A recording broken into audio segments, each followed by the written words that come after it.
આજે ખરેખર ગાંધીધામ વિધાનસભા પરિવાર માટે ખૂબ આનંદ અને ખૂબ જ ગૌરવનો દિવસ છે. વિક્રમ સંવત 2081ની નવા વર્ષની શરૂઆત થઈ ચૂકી છે.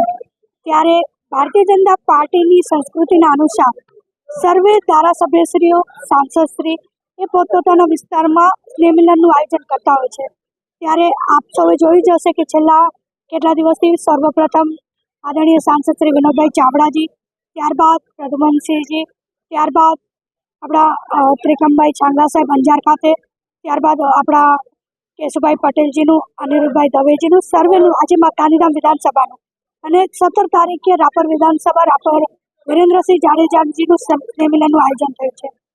સ્નેહ મિલન એટલે વિધાનસભામાં રહેતા તમામ સમાજો, તમામ સંસ્થાઓ અને દર વર્ષે જેમના માટે આપણે કંઈક ને કંઈક કાર્ય કરવાનું અવસર મળતું હોય અને જેમના થકી આપણે આપણા વિસ્તારોમાં કંઈક ને કંઈક વિકાસનું કામ કરવાની, સમાજલક્ષી કામ કરવાની પ્રેરણા મળતી હોય છે. એ બધાને એક સાથે અહીં બોલાવી સાથે એકબીજાને નવા વર્ષની શુભકામનાઓ પાઠવવાનો અવસર હતો. ખરેખર હું ગાંધીધામ વિધાનસભા પરિવારનો હૃદયપૂર્વક ખૂબ ખૂબ આભાર વ્યક્ત કરું છું, જેમણે હર હંમેશ જ્યારથી મેં ધારાસભ્ય પદ તરીકેની જવાબદારી મળી છે ત્યારથી આજ દિન સુધી હર હંમેશ મને સાથ સહકાર આપ્યો છે, મને હૂંફ આપી છે, મને પ્રેરણા આપી છે. જે રીતે મેં વાત કરી આજે ગાંધીધામ વિધાનસભાના કેટલા મોટા પ્રોજેક્ટો ચાલુ છે. મેં આપને કહ્યું તેમ જે મારી સ્પીચમાં પણ મેં આ વાત કરી, આજે ગાંધીધામમાં 116 કરોડના ખર્ચે જલ સે નલની યોજનાનું કામ કાર્યરત છે. ડ્રેનેજની વ્યવસ્થા માટેના 68 કરોડના ખર્ચે કામ કાર્યરત છે.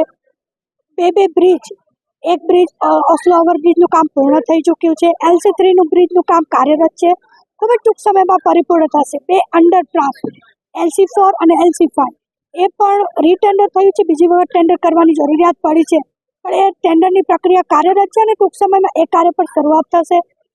આપણે સૌને જણાવવા માંગુ છું, ગાંધીધામ એ સમગ્ર કચ્છનું પહેલું શહેર હશે જેમાં અંડરલાઇન વીજ કનેક્શન થશે.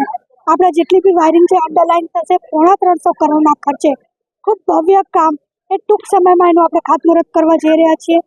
કંડલા પોર્ટના CSRની મદદથી ડમ્પિંગ સાઇટ 11 કરોડના ખર્ચે જમીન પણ મળી છે અને એમના વતી રિસાયકલિંગ ડમ્પિંગને કરવા માટેની વ્યવસ્થા 11 કરોડના ખર્ચે મળી છે, જેનું લોકાર્પણ આપણે ગણતરીના દિવસોમાં કરવાના છીએ. એટલે આવનારા સમયમાં એ ગાંધીધામ પણ સ્વચ્છ અને સુંદર બનશે. આપણી જે રામબાગ હોસ્પિટલ છે, જે સબ ડિસ્ટ્રિક્ટ તરીકે કાર્યરત છે, ઘણા વખતથી લોકોના લાગણી હતી કે જિલ્લા કક્ષાની હોસ્પિટલ બને અને સૌની રજૂઆત થકી આદરણીય વિનોદભાઈ, આદરણીય દેવજીભાઈ સામે ધારાસભ્ય સૌના સાથ સહકારથી એ રજૂઆત કરવામાં આવીને આજે જ્યારે ત્યાં ક્રિટિકલ સેન્ટરનું કામ ચાલુ છે, કાર્ય જ્યારે પરિપૂર્ણ થશે ત્યારે એ હોસ્પિટલ જિલ્લા કક્ષા તરીકે કાર્યરત થશે. એની સાથે અઢળક કાર્યો મહાનગર ગાંધીધામને મળવું, કચ્છમાં પ્રથમ મહાનગર મળ્યું એ વાતનો પણ મને આનંદ છે.